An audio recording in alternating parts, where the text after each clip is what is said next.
All right, well, welcome everybody. I just thank everybody for showing up today and look forward to our little time together.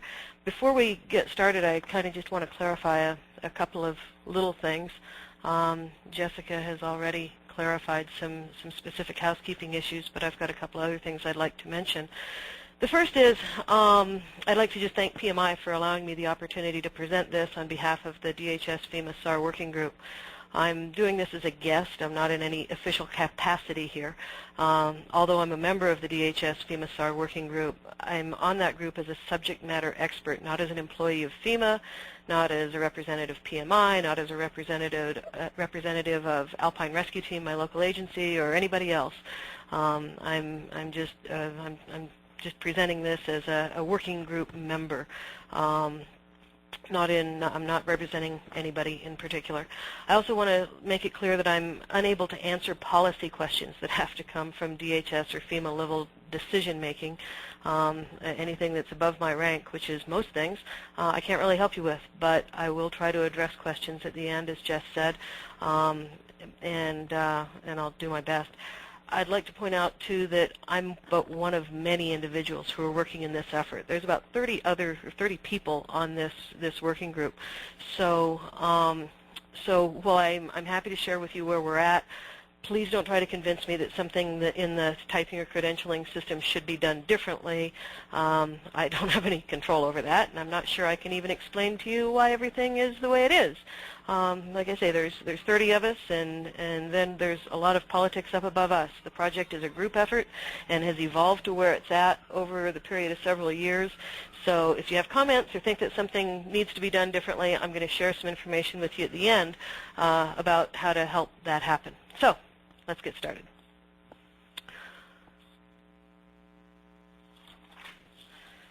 The National Incident Management System, which is referred to as NIMS, you're probably familiar with. It's designed to be a systematic, proactive approach to guiding private sector, government agencies, non-governmental agencies, anybody who shows up on a response to work seamlessly, to prepare for, recover from, respond to, interact during any kind of an incident, whether it's a natural disaster or a man-made disaster or any kind of an emergency. And the goal, obviously, is interagency cooperation. NIMS is an outgrowth of Homeland Security Presidential Directive 5, or you probably know it as HSPD 5. That's a presidential policy that was established in 2003 with the idea that we would identify some steps for improved coordination in our responses. The policy ostensibly requires the Department of Homeland Security to coordinate with other federal departments and agencies to establish a National Incident Management System, NIMS. So that's what it is. HSPD 8 is another presidential policy that you're probably familiar with. It goes a little step further and describes the way that federal departments and agencies prepare. And it specifically requires DHS to coordinate with federal departments and agencies as well as local, state, tribal governments, that kind of thing, to prepare national preparedness guidelines.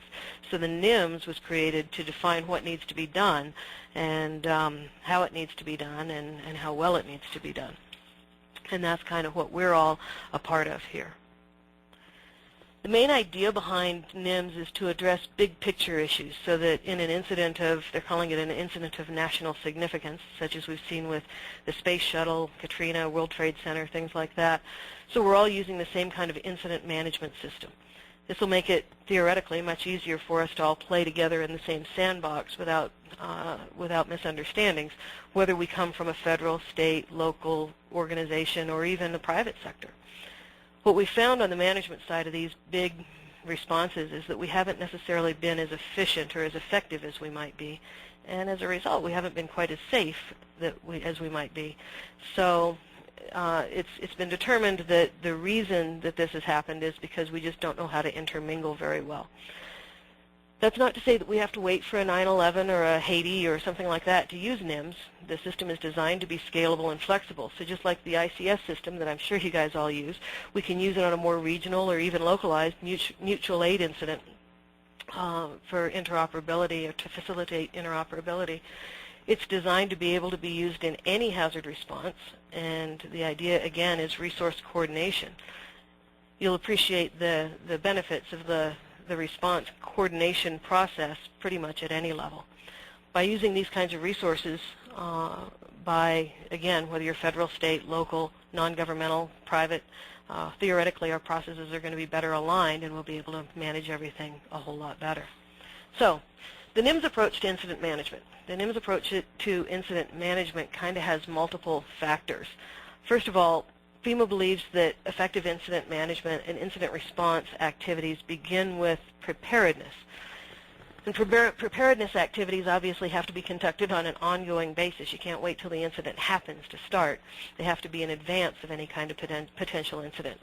So preparedness involves planning, procedures, protocols, trainings, enhancements to personnel qualifications, certifications of resources, and just making sure that the right equipment and personnel are going to show up on an operation. The second component of NIMS involves the communications and information management systems that emergency management and incident response activities rely on. NIMS describes the requirements necessary for a standardized framework for communications and emphasizes the need for kind of a common operating picture. NIMS is based on the concepts of interoperability, reliability, scalability, portability, and the resiliency and redundancy of communication and information systems. Resource management for things like personnel, equipment, supplies, that's really the key aspect of what the SAR working group is working on at the moment. And I'm going to show you in a minute how the job titles and credentialing processes that are being developed will or should enhance the fluidity and adaptability of the flow of resources. Once defined, these standard mechanisms will establish the resource management processes for identifying, ordering, mobilizing, tracking and reporting, even recovery and demobilizing resources. The command and management component within NIMS focuses on establishing effective and efficient incident management and coordination. These are all obviously really important in multi-agency, multidisciplinary functions. The structure is based on the three organizational constructs: the incident management system, multi-agency coordination systems, and public information. And then finally, DHS FEMA manages the development and maintenance of NIMS. This includes developing NIMS programs and processes as well as keeping the NIMS documents current. If you want more information about the 5 main components of NIMS or anything else, the website listed there at the bottom of the slide, fema.gov/emergency, is a really good resource that I would highly recommend.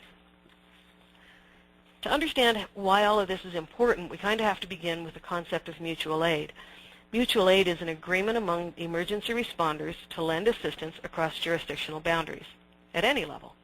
Now, this might occur to a local emergency requiring assistance from a neighboring department or a nearby agency like a multi-alarm fire or a local disaster, or it can be as complex as requiring complex resources from other states that are different types of resources.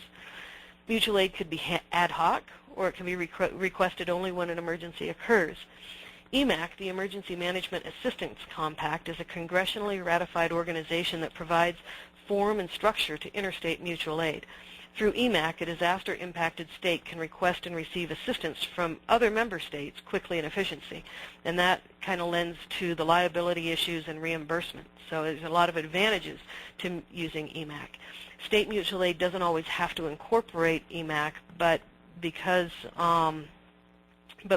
there's liability and reimbursement issues, it's usually worthwhile. There's also other types of state and federal assistance that are sometimes available, usually financial in form. As resources are added to an incident, the incident obviously becomes more complex, and especially when those resources are from different jurisdictions or are not accustomed to working together, things kind of get complicated. So the more complex an incident gets, the more problems the incident management team runs into. What kinds of problems do we have? Well, the kinds of problems that we have are things that I'm sure all of you guys have experienced. In the January 1987 crash of the Amtrak Colonial train near Baltimore, you may remember the reports that so many fire, EMS, and law enforcement people responded directly to the scene in their personally owned vehicles, that the actual responders, and including the apparatus and equipment, they just couldn't get down the road to the scene itself. There were similar kinds of issues in New York on September 11th. Many off-duty firefighters and private ambulances self-dispatched to the World Trade Center. We saw self-dispatch happening in Katrina as well, and most large incidents share similar stories. Fortunately, emergency services folks like yourselves excel in restoring order out of chaos, but even when resources come through appropriate channels, any large incident poses special challenges. The incident management team has to conduct a safe and effective operation quickly without permitting chaos of any of these things, communications challenges, converging volunteers, questions about qualifications of resources, scene safety, without any of that derailing the effort. So order is kind of the order of the day. Order is key to maintaining safety and performing our jobs well in all these kinds of situations, and so establishing this order is really what FEMA NIMS project is all about. Some of the things that the NIMS Resource Management is working on right now include tools to assist jurisdictions in improving their preparedness. We understand that emergency response is a local and state responsibility, but we're trying to create optional tools like emergency response field operations guides, or FOGs you probably refer to them as, qualifications guides, ICS forms, incident complexity guides, position task books, PTBs, guides that agencies can use or not as they so desire. We're also working on establishing common terminology and references for resource typing. When requesting aid, it helps if jurisdictions are using common terminology for resources, whether you're looking for a fire tanker, aircraft, or a team. And as part of the resource typing project, common job titles are being identified to ensure compatibility in performance and expectations. Now, some of this material that's being developed by the working groups is also already being beta tested around the country. Texas A&M, State of Oregon Fire Marshal, New York State Office of Fire Prevention and Control are all putting early versions of this process into place already. At the moment, the NIMS SAR working group is focused heavily on typing and credentialing. We believe that authentication and verification of emergency responders' identities, their qualifications, and then establishing common understandings of resource capabilities is pretty foundational to the whole process. So in developing the definitions and criteria, the group has tried to be sensitive to making sure that the whole process can function within existing federal, state, local qualification protocols and mutual aid systems through EMAC, and that we're working within existing ICS and other NIMS processes, so that when we end, hopefully we're not going to end up with self-contradictory processes. So NIMS, as we discussed earlier, we know what NIMS is in the big picture. Well, NIMS is establishing typing and credentialing criteria in multiple areas of expertise. There's a different work group working on each of the areas that you see here on this slide, and each of those working groups is comprised of several subject matter experts related to that topic. Today we're going to focus on what's happening in the area of search and rescue. I'm not going to talk to you about law enforcement or public works or aviation or animals or anything else, because search and rescue is the only work group that I'm a part of. The Search and Rescue Working Group, or the SAR Working Group as we call it, is specifically focused on search and rescue capabilities as they relate to responding to incidents that involve land, water, structural collapse, and canine resources. So those are kind of the four sub-areas that we have in the NIMS SAR Working Group. Practitioners or people with expertise in all of these different areas are represented as part of the SAR work group. These subject matter experts, as they're called, don't represent any particular group or organization, but they're selected individually for their ability to offer a breadth and depth from different perspectives in different parts of the country. The group is focused on promoting coordination, obviously, within the SAR community across multiple disciplines, and hopefully enhancing the SAR capability on a national level. The group is developing a SAR Emergency Response Field Operation Guide, SAR Qualifications Guides, SAR ICS forms, and so on and so forth. Everything that we're doing is specific to search and rescue. The working group is also focused on categorizing response resources commonly exchanged in disasters through mutual aid agreements. This project is called resource typing. Resource typing is used to type resources so incident managers can more effectively request appropriate teams and equipment for different kinds of operations. Through the resource typing project, the SAR working group is looking at resources to identify key capabilities of resource components like personnel, equipment, and training, so that during a disaster, an emergency manager knows exactly what capability a resource needs to have in order to respond efficiently. Resource typing definitions will hopefully help define resource capabilities in advance for ease of ordering and mobilization during a disaster. There's three aspects of resources defined within the resource typing project or effort. First, resources are placed into a category. The category will identify the function for which the resource is most useful: firefighting, law enforcement, health and medical, etc., etc. In our case, we're talking search and rescue. And then resources are defined by what kind of resource they are. For example, are they a team or is an equipment resource? And then finally, the resource is defined by type. Type is a measure of minimum capabilities of a resource to perform its function. So type 1 is generally considered to be more capable than type 2 or type 3 or type 4 because of size or number of people on the team, power, capacity, equipment, or in the case of incident management teams, experience and qualifications. I guess I forgot to flip through those. Sorry about that. The resource typing enables incident managers to identify and locate and even track the resources needed for any given kind of a job. So by organizing and classifying themselves according to a category, a kind, and a type, including the size of the team, the capacity, capability, skills, whatever, resources are better able to make themselves available for implementation to whatever type of incident they're most qualified to respond to. This also obviously helps facilitate the other side of the equation, which is resource ordering and the dispatch process within and across organizations. Not only is it more efficient, it also helps ensure that the resources ordered and received are appropriate to the need, and in the long run, that improves safety and efficiency. So today, 17 SAR typing definitions exist, and these are ostensibly the resources most likely to be deployed to national incidents. These resources are those that have been identified as being needed or deployed on an incident of national significance. Again, keep in mind, there is no requirement that these resource definitions or names or types be used at the local level in any way, shape, or form. They're only intended for resources that are likely to be deployed to a big mutual aid incident across state lines. This is an example of what a typed resource definition looks like. In this case, we're talking about a mountain search and rescue team. So across the top, you'll see the name of the resource. The name of the resource is here, and then the category was within search and rescue, and then the kind, it's a team.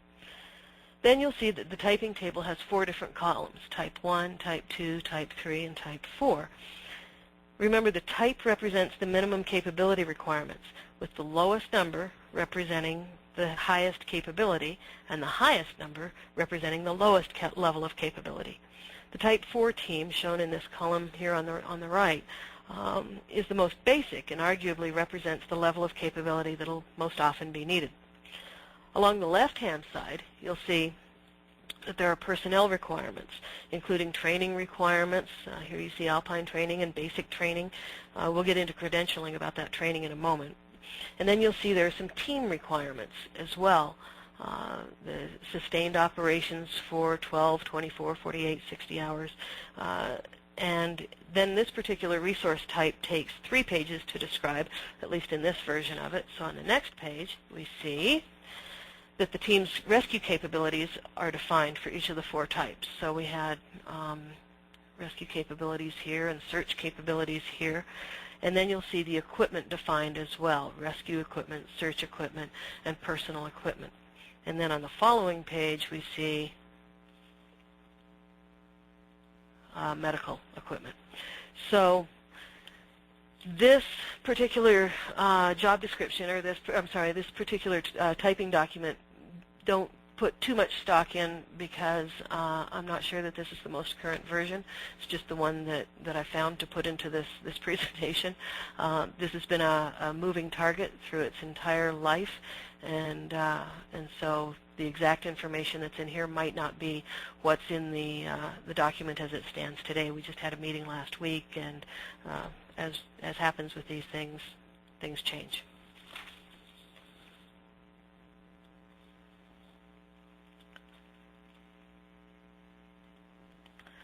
So you can see it's all pretty generic. There's going to be another document later. It'll contain some more equipment lists that give a little more detail. The idea is that we're not going to be so specific as to define brand X helmets or harnesses or whatever, but just ensure that the basic needs are covered while leaving as much as possible to the discretion of the authority having jurisdiction. So going back to the personnel training requirements that we saw on the first page, you saw basic training. What are the basic training requirements? Well, you can see how this led to the need to better identify just exactly what we're talking about when we list a training requirement. Just what is proficiency in search techniques anyway? Awareness of man tracking. What does that mean? In the Space Shuttle disaster, we needed personnel who could lead search teams in the field using a map and compass. It took incident managers a while to figure out how to find and ask for those resources. At 9/11, we needed to deploy specialty teams like dog teams, rope rescue teams, and hazmat crews. But in order for those guys to be safe, they needed to already possess a certain kind of training and experience. How do you ask for and measure those qualifications before you put somebody in a hazardous environment? So along with the resource typing of teams, we needed to identify what performance and skills that personnel have to have in order to be one of those, to be part of one of those kinds of teams. So in comes the credentialing process. This is an administrative process for validating qualifications of personnel to function as a part of a given type of resource. Again, it's an administrative process. The Search and Rescue Working Group determined these 27 job titles to be the most commonly requested SAR personnel in an interstate or mutual aid-based response. Well, the credentialing itself will have to be done on a state or local level. What NIMS is providing is simply a framework that will help ensure consistency of credentials of resources within types teams. So, for example, on a mountain rescue team, you will want a search and rescue technician land. You may want a certain number of those. There may be 6 of them or 4. You'll need a strike team task force leader, and so on and so forth. And this is a way to ask or to ensure that each typed resource is assigned a certain number of credentialed responders within that structure.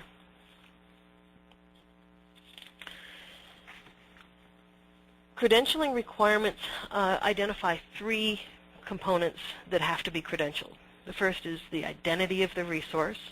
The second is the qualification or affiliation of the resource. And then the third is the authorization for deployment. Of course, local jurisdictions don't have to use this framework for their local resources. It's only a guide for credentialing resources that may be used to fill a mutual aid request across state lines. But there's nothing preventing a local jurisdiction from using some variation of this framework on a local level. Again, the identity, qualifications, and authorization are the 3 key aspects of the credentialing, and I'm going to show you what those look like in just a minute. Since credentialing is going to ensure that personnel have the required skills and abilities to perform adequately and safely, it's going to help improve management of an incident by enabling resources to be delivered and shared for all hazards in all disciplines. Ultimately, we're going to get the job done on a safer and better level in disaster situations. So each of the job titles, you saw those 27 job titles a couple slides previous, each of those job titles provide a description of each position plus baseline and recommended criteria. The baseline and recommended criteria include things like training, experience, physical and medical fitness, and then any certifications or licensing that are required for each job position. Again, to go back to our example of a typed mountain rescue team, the people on that team would be mountain search and rescue technicians, which begs the question, what is a mountain search and rescue technician? Technician. So we go to that particular job title and we find something that looks like this, not exactly like this, but kind of like this. Again, this is an old version of the document, but this is more or less what the job description looks like. So from this sheet, you'll see that the baseline criteria for a SAR Technician Mountain includes a certain amount of training, experience, and fitness and currency. That means their experience can't be 20 years ago. It has to be a little more current than that. So this way, when an incident manager orders up the resource, he really knows what he's getting. There's more to this job title than I'm showing here. I'm sorry, I don't have the whole thing, and this is an old one, so don't take it as gospel. There's a lot of changes to it. This is just an example of what they look like. If you want to see the actual job titles and their qualifications, you'll have to look at the typing and credentialing documents, which are about to be released for public review in the near future, and I'll tell you more about how to find out more about that as well. Again, there are about 27 job titles defined at the moment, and obviously there will be more to come before this thing's over. But these are just the beginnings. Again, you can see we have a bunch of canine job titles, some search and rescue job titles, some structure collapse job titles, swift water and flood rescue titles, and then some helicopter SAR titles.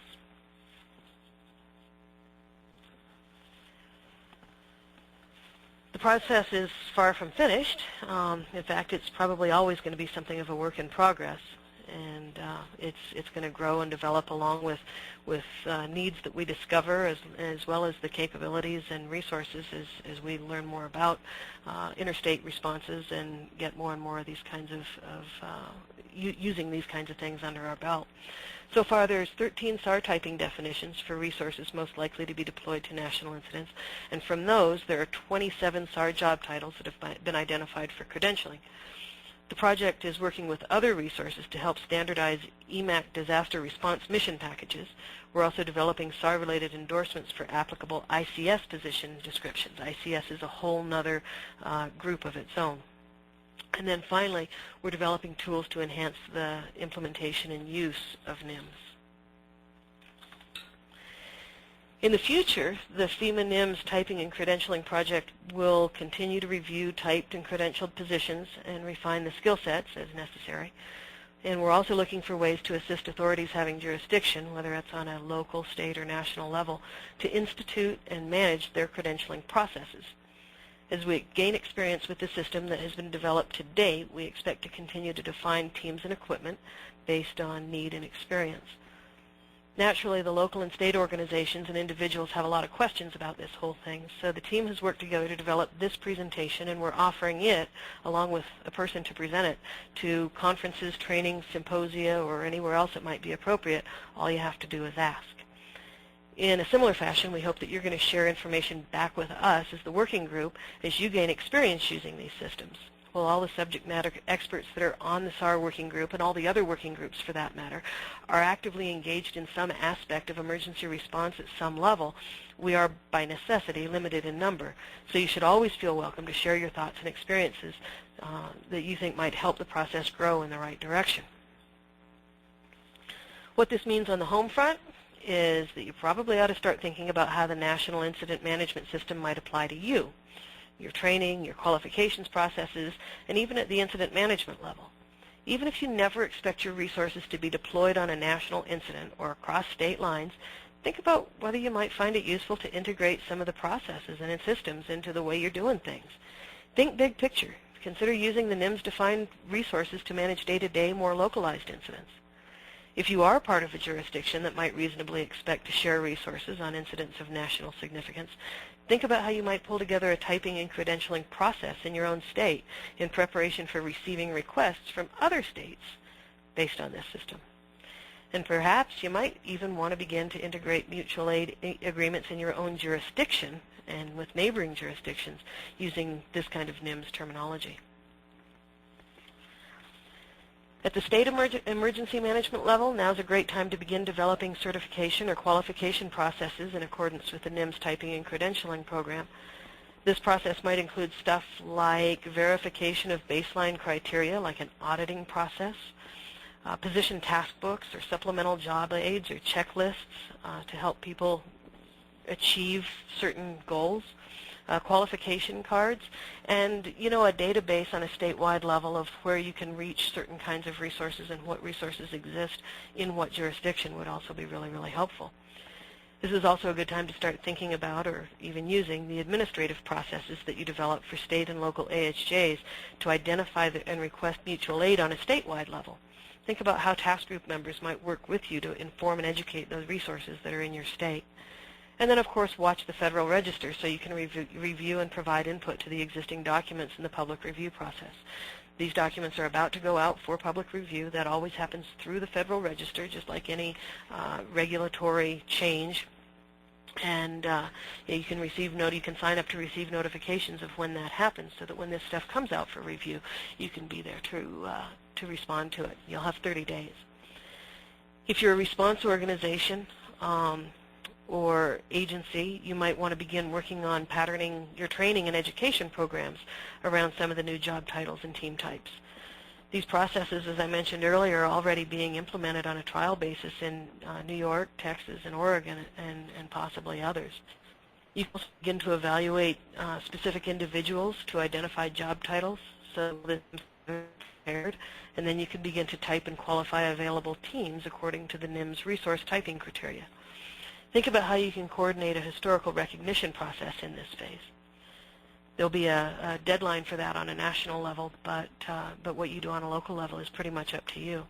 And then, of course, you can participate in and comply with your state's typing and credentialing process and help with the identification of available resources to your state emergency management authority so that your state management authority knows that you're there. As an individual, your role is pretty significant as well. If you're a SAR professional, you're a member of the emergency responder community, and you are a first responder. This stuff applies to you. If you're a SAR professional, you're a stakeholder in this process. So grab a hold of that and review the information as it becomes available. Check out the Federal Register, as I mentioned earlier. Provide comments, ask questions. FEMA needs your help to be kept aware of new SAR efforts that affect all the NIMS initiatives, so communication in both directions is incredibly important. Confirm that your jurisdiction or organization has adopted NIMS through executive order or proclamation or legislation, and see if NIMS has been integrated into your emergency operations plan. You can contact your state and FEMA regional NIMS coordinators to learn more about upcoming preparedness events, and there will be more and more of those. Again, consider signing up for the NIMS alerts, which I'll give you a website for that. Oh, there it is right there at the bottom. The NIMS alerts, you can sign up for those at FEMA.gov/emergency/NIMS/NIMS alerts.html. This presentation, if you can't write all this down at this moment, this presentation will be available for download tomorrow or the next day. And then here's some other resources that you might be interested in. You can review documents and access additional information at all these places. The best thing you can do by far is to keep up to date on the NIMS advancements through those NIMS alerts. That's probably, if you're going to do one thing, that's the thing to do. And then comment on the documents as they're released for public review through the Federal Register. And like I said, there's 30 people on the task group. On the SAR task group, they do represent a variety of different perspectives from various parts of the country and different disciplines and different levels of response. But it's still only 30 people, and the United States is a really big place. So your feedback is very, very important. At this point, I'll be happy to try to answer any questions that you might have. But again, I'd like to remind you that I'm just one of these 30 subject matter experts sitting on the SAR working group. And that SAR working group is just one of several working groups. So I can't speak for anybody else in my working group. I can't speak to any of the other working groups. I certainly can't speak in any official capacity for FEMA, NIMS, the contractor who's hosting this whole thing, or, again, any of the other working group members. I also can't really speculate on the future of the project or how the documents might be revised over time, and I can't speak to anything that is above the scope of the SAR working group. But for things that I can't answer, I've provided contact information for DHS FEMA so that you can track them down directly as well. At this point, I'm going to switch the mic back over to Jess, and and she's going to give me the questions.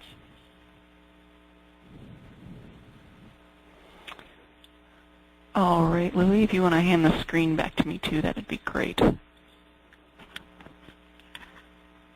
I'll be happy to do that if only I can figure out how. Did that work? Let's see. It looks like it's in the process of doing something.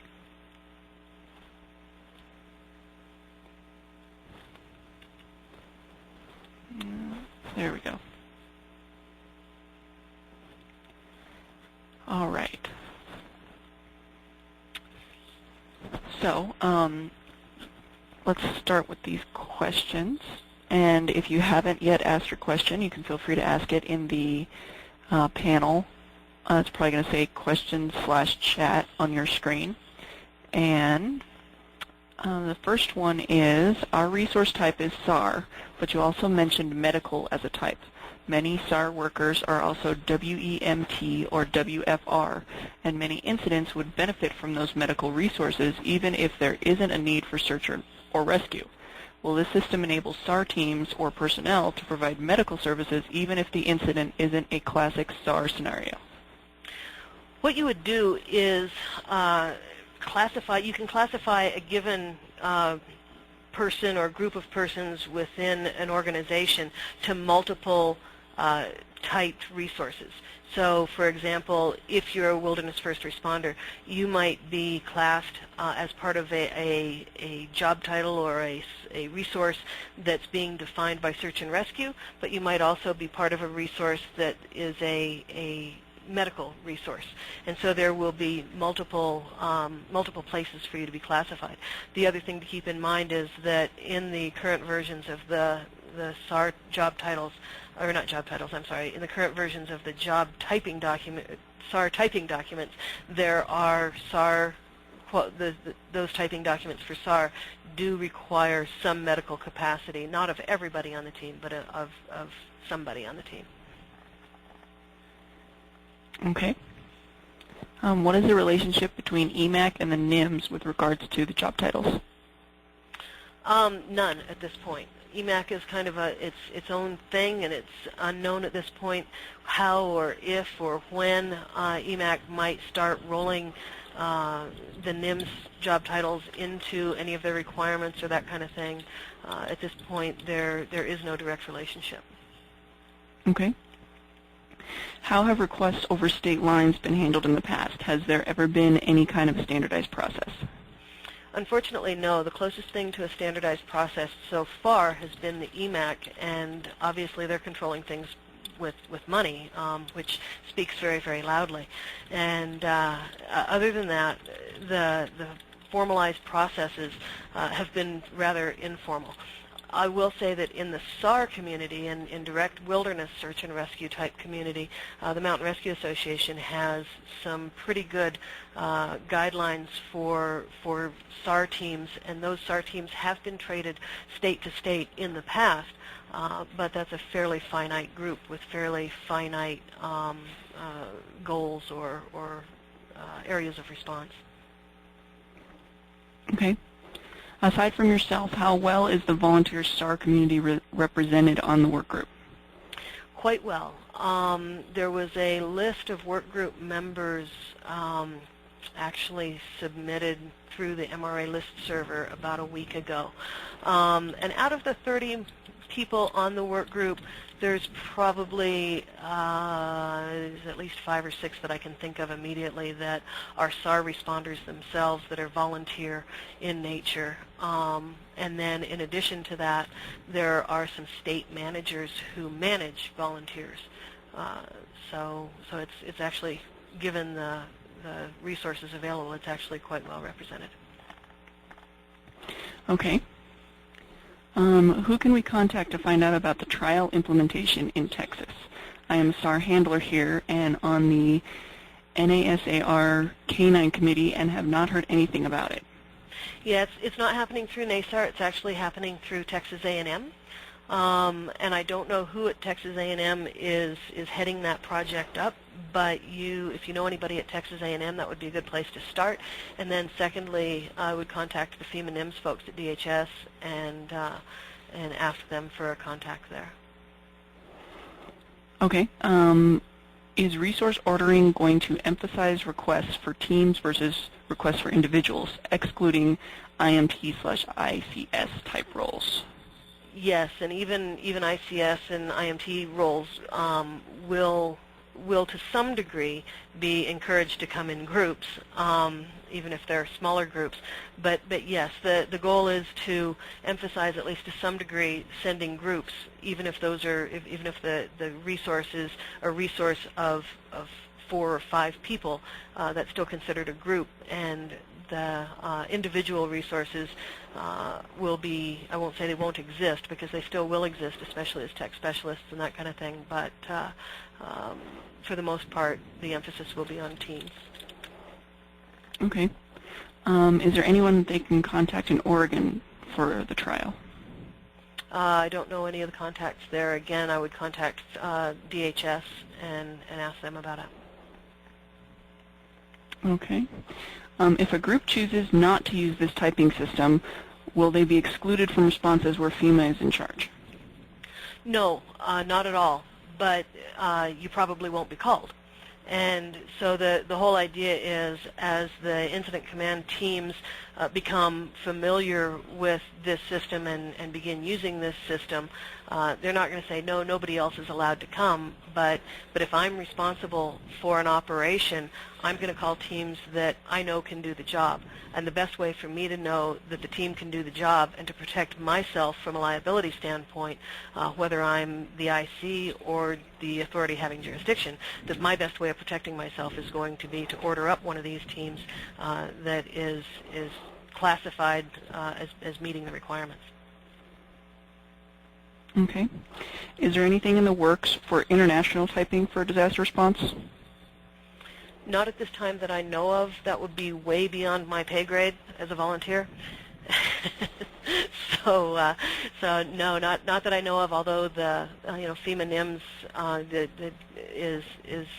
the FEMA teams obviously respond worldwide, and the idea would be to protect our people who are responding wherever it is that they're responding to. Okay. Are there any software tools currently available that can facilitate the tracking and management of qualifications? There are multiple software tools being developed that I'm aware of, but none that specifically fit this system that I'm aware of. Okay. I would have to add that this system is really, really new. Like I said, it hasn't even completed, or it hasn't even gone through the public comment period. So it's been reviewed by DHS and all the powers that be at FEMA, and they're in the process of making some modifications. And once they get the modifications that they want made, they will release it to the Federal Register, and then it will go through public review. And when it goes through public review, it'll have 30 days out there on the streets. Everybody can look at it, review it, make comments, give feedback to it, and then all that feedback comes back to the subject matter experts within the context of the working group, and there'll be a meeting, or perhaps several meetings, to resolve all of the concerns that are raised during that public comment period. So it's easily a year from finished at this point. That said, the details will probably change, or some of the details will probably change, but the context and the big picture probably won't change a whole lot. The structure won't change a whole lot. And I was talking to the guys from New York that are implementing the process there, and they're putting it into effect full force at this point, just knowing that they can tweak the details as time goes on. Okay. Would the NIMS classifications apply to the military when they assist on a disaster? It will apply to anybody who the authority having jurisdiction decides it applies to. So, for example, if I in my local jurisdiction have an incident, I can call whoever I want to respond to that incident. If I decide to call resources that are classified according to this system, then I will do that. If I decide that I don't want any other resources that aren't qualified to this system, that's my call as the authority having jurisdiction. I decide that I don't want the military because the military isn't qualified to this system, that too will be my call. Okay.